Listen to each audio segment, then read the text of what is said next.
Olá, meu nome é Marcelo Kraus e como você, eu sou um ser humano que tem ansiedades, que tem perspectivas, que tem pontos de vista em relação à vida. Muitos deles podem nos trazer algum sofrimento, e eu quero nesse canal de cortes compartilhar com vocês ideias, pensamentos e filosofias que podem ajudar a gente a lidar melhor com nossos medos e a nossa fragilidade humana.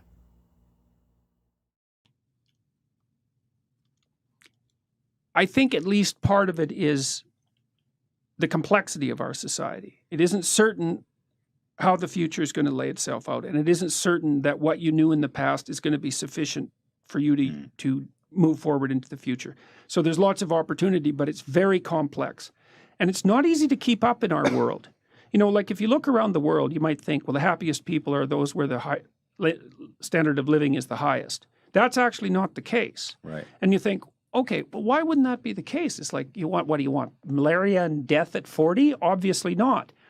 But then you think, okay, what's the price you pay for a high standard of living? Well, that's easy.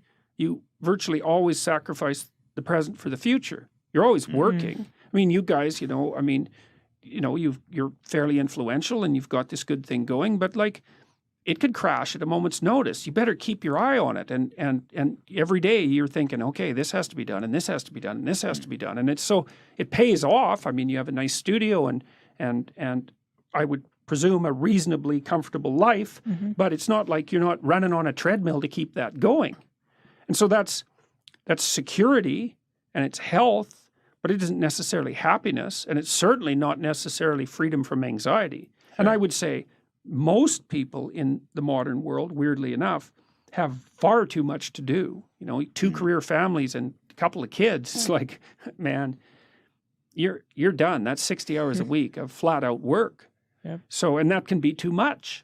And then I also think, because our society is philosophically unstable, and that's sort of reflected in this polarization, is that people are doubtful about whether their lives have any meaning, for example. You know, well, why bother? What's the use of it? Who cares? It's like, what difference is it going to make in a million years, you know?